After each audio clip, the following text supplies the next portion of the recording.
Hi, and welcome to NPCs for Hire. I'm Ed the Guildmaster, and today's NPC is... Egads, it's a Sphinx!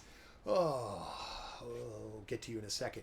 This particular is an encounter today, not just a NPC. This encounter was basically inspired by a post I saw on the D&D forum. I'll link it somewhere down below. You can click on it if you want to read it. It's short and sweet, and you can see what everyone had to say. But I, for the most part, really enjoyed it. Let's talk about sphinxes for just a moment. A sphinx is typically a large, statue-like creature that is either a guardian of some place or a holder of some kind of knowledge. They, instead of combat, prefer to challenge you with a riddle. Get it right and you are rewarded. Get it wrong, they eat you. Or they murder you. Either way, you die. Doesn't really matter. So I had to ask myself this question. Do sphinxes have names? And it turns out they do. Cool names like Mike, Carl, and Jeff. And today's sphinx is no exception. Allow me to introduce you to Cetharus Triglio III.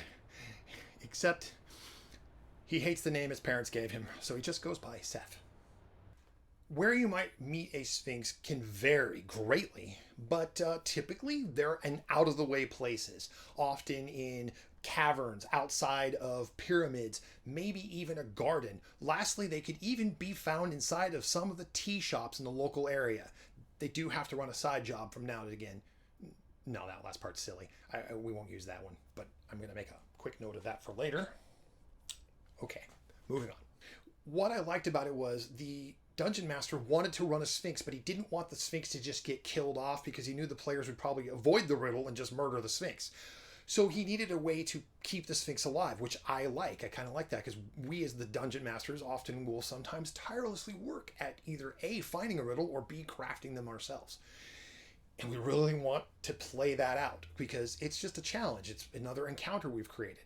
So what do? Do you make the Sphinx all powerful? Do you make them just stronger than the party, that party can't do anything about it? Do you make them completely immune? Or do you do something like this that we're about to talk about? Imagine, if you will, a large chamber, again keeping with the dungeon theme. And this chamber is just massive in size, well lit by magical orbs everywhere in the ceiling up above. And there's a pathway leading out to the center of the chamber. All around this pathway and further out of the room are perfectly carved statues. Goblins, trolls, and orcs surrounded by snakes and bears. And then even further out, you see bugbears and bullets and dragons and giants. And in this titanous chamber, you also see around the outer edges of the way are all these doors lining the entire way out. The question is, where do you need to go? How do you find your way out of this challenge? A voice speaks to you from somewhere out in the chamber.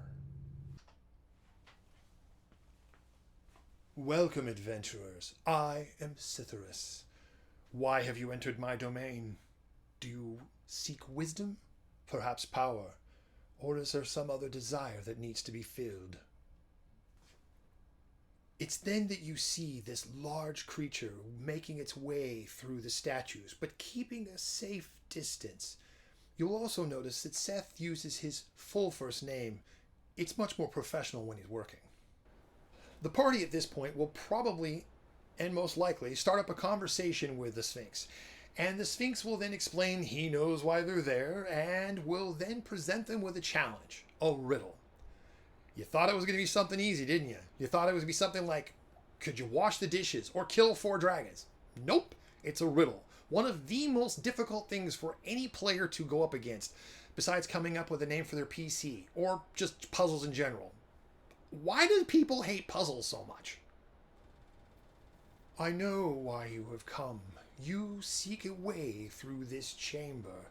It has over 100 possible exits, and I know the correct one. But you, more importantly, not only seek an exit, but you seek an exit to lead you to the Sword of Power. And I will grant you that, but first you must answer my riddle.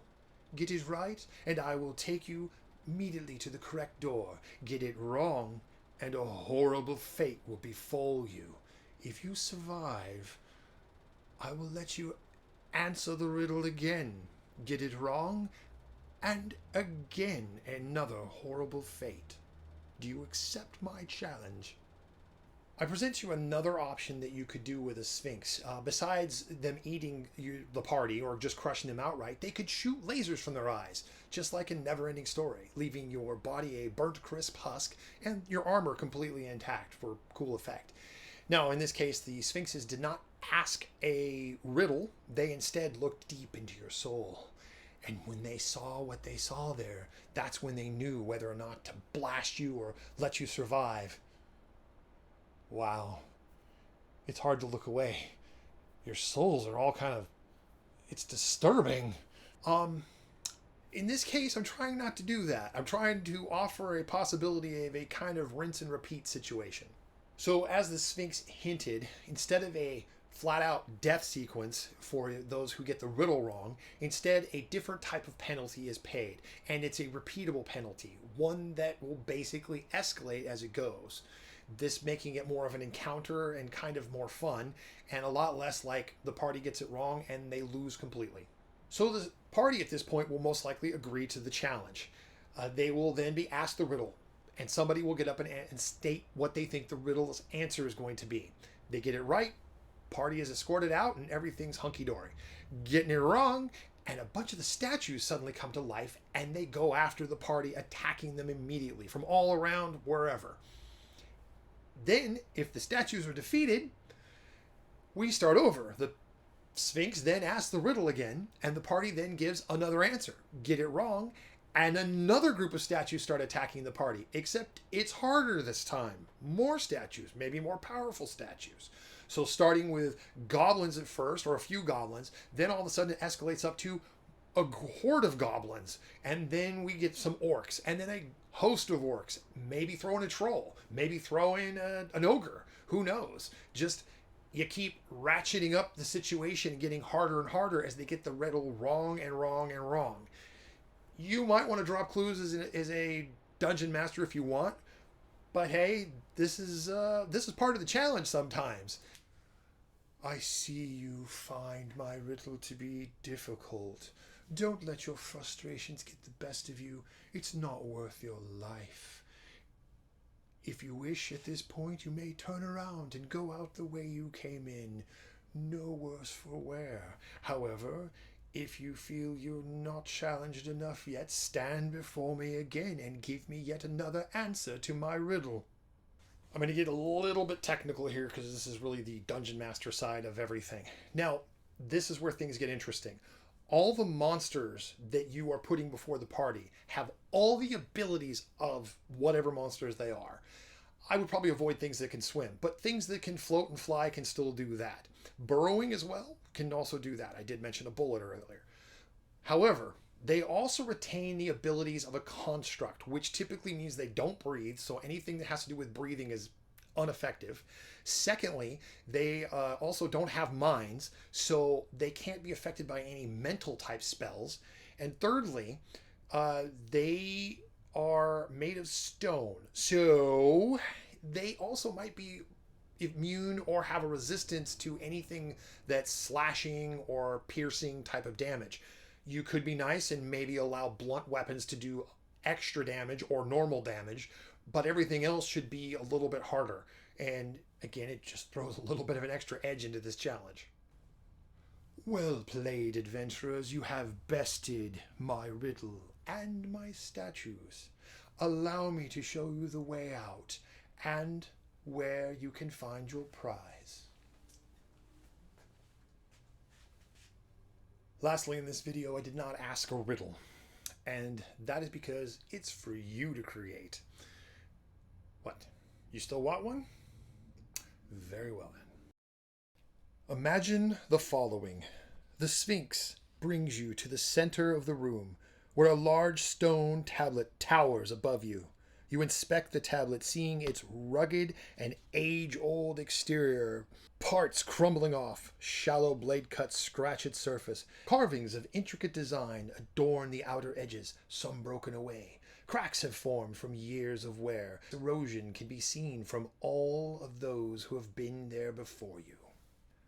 I challenge you with this, adventurers. Read the riddle carved long ago by some madman and give your answer to what you think it might be.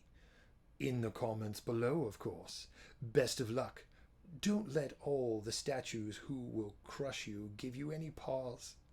I can't wait to see who lives and who, well, you know. Thanks again for watching this episode of NPCs for Hire. Correction, this episode of Encounters for Hire. I'm Ed, the Guildmaster, just here to try and give a little bit more character to your games. To help this channel out, please like and subscribe and even share. I've included a few extra little tidbits and links down below to maybe help you out and you could use in your campaigns. And comments are always welcome. I believe the Sphinx, Seth, set out a challenge just now. See what you can do with it.